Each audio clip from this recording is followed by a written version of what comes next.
आप देख रहे हैं आंवला न्यूज। नमस्कार, मैं योगेश, आंवला डिजिटल मीडिया तीर्थ नगरी ऋषिकेश से। आज धन्वंतरी जी समुद्र मंथन में जो राक्षसों और देवताओं के बीच में समुद्र मंथन हुआ था, उसमें से उत्पत्ति हुई थी धन्वंतरी भगवान की। धन्वंतरी भगवान को जो है आयुर्वेद का भगवान भी कहा जाता है।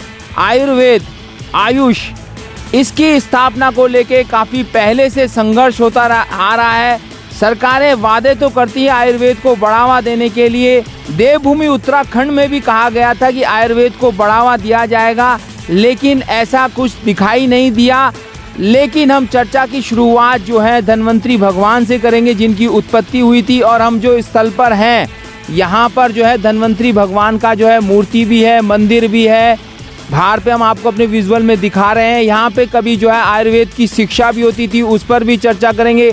आज हम विस्तृत चर्चा करेंगे और हमारे साथ मौजूद हैं इस धन्वंतरी जो यहाँ पे जो पढ़ाई होती थी आयुर्वेद सेवा समिति के माध्यम से, वहाँ के गुरुजी भी हैं और शिष्य भी हैं, जो आज आयुर्वेद को बढ़ावा देने के लिए आज वैद्य बने हुए हैं। जगह जगह अपनी सेवा दे रहे हैं, आयुर्वेद को जो है प्रचार प्रसारित कर रहे हैं, लोगों को स्वस्थ कर रहे हैं, ठीक कर रहे हैं आयुर्वेद के माध्यम से।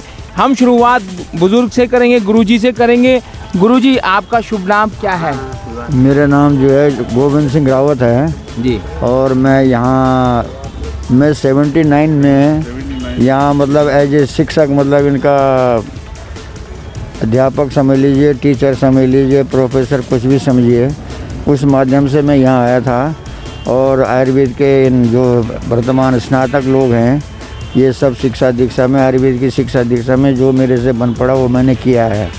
तो मैं तो इनसे यही अपेक्षा करूँगा कि आयुर्वेद की सेवा करें और आयुर्वेद का नाम पूरे विश्व में स्थापित करें। ये आज ना गुरुजी धनतेरस भी है, धन्वंतरी जयंती भी है। हाँ। लेकिन धनतेरस की वजह से धन्वंतरी भगवान थोड़ा सा उपेक्षित हो जाते हैं। इस बारे में क्या कहना है आपका? देखिए, ऐसा है कि ये हमारी सरकारों का जो है, मैं ये कहूँगा कि उनका दुर्भाग्य रहा है कि उन्होंने अपनी पुरानी संस्कृति को छोड़ करके और विदेशों की संस्कृति को अपनाया है ये, और इसीलिए जो है आयुर्वेद का पतन भी हुआ है। आयुर्वेद के लिए गवर्नमेंट सिर्फ बहस और बातें के अलावा कुछ करती नहीं है। हमारा जो है आयुर्वेद के अनुसंधान नहीं हो रहे हैं, उनको साइंटिफिक वो रीज़न नहीं दिया जा रहा है। यदि आज वो उनको ये चीज़ दिया जाए, साइंटिफिक रूल में, मतलब उसमें अपनाया जाए, तो आयुर्वेद आप विश्व में प्रथम प्राण उसमें आएगा, प्रथम चिकित्सा उसमें आएगा। क्योंकि इसके जो पुरातन योग हैं, जो महर्षियों द्वारा या हमारे ऋषियों द्वारा स्थापित किए गए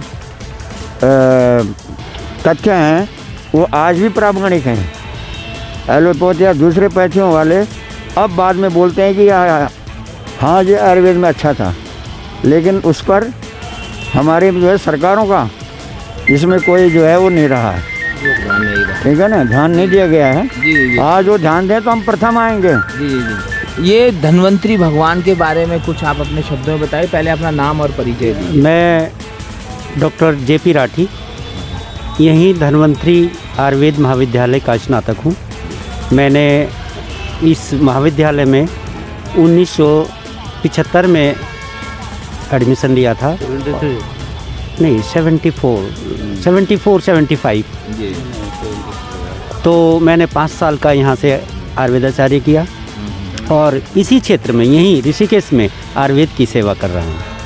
वर्तमान में परमात्म निकेतन जो हॉस्पिटल है, उसमें मैं अपनी सेवाएं दे रहा हूँ पिछले 20 साल से, और अपना क्लिनिक है और मैं मोस्टली प्योर आयुर्वेद चिकित्सा देता हूँ।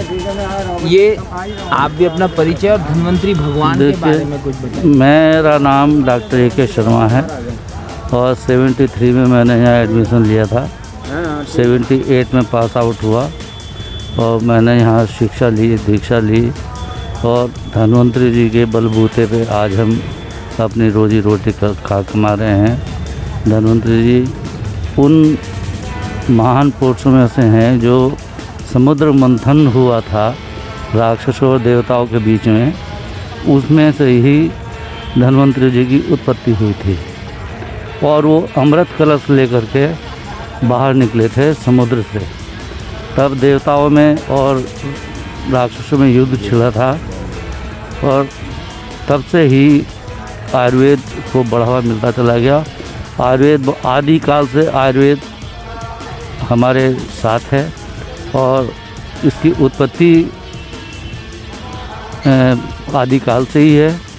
एलोपैथिक तो क्या 200 साल पुरानी एलोपैथिक है और आयुर्वेद जो है बहुत पुरातन है।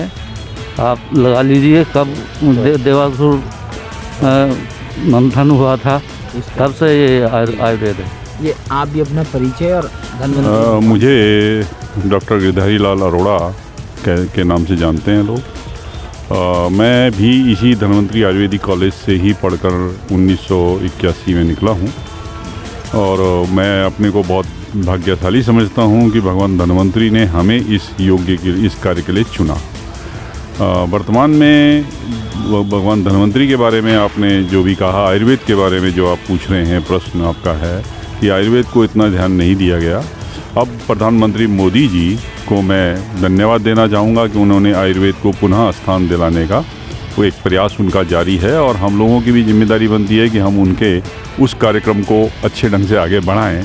हमारी कोशिश है हम उसको अच्छे ढंग से बढ़ाएं और भगवान धन्वंतरी की कृपा है कि मेरे पास देश विदेश सब जगह से मरीज आते रहे हैं, मैं भी जाता रहा हूँ और इस पे करा है। भगवान धन्वंतरी के विषय में आपने पूछा था, जो प्रश्न था आपका कि भगवान धन्वंतरी की उत्पत्ति समुद्र से भगवान स्वयं नारायण जो हैं भगवान धन्वंतरी के रूप में चतुर्भुज के रूप में आए थे और उन्होंने फिर देवताओं के निवेदन करने पर, अमृत कलश के बारे में तो सब जानकारी सब लोगों को है, फिर देवताओं ने उनसे एक प्रश्न पूछा था कि एक ऐसी औषधि का नाम बताओ जो समस्त रोगों को दूर कर सके। तो भगवान धन्वंतरी ने एक श्लोक उस टाइम कहा था, अच्युत अनंत गोविंद नामो भैसजात नश्यन्ति सकला रोगा सत्यम सत्यम बदाम्यहम्।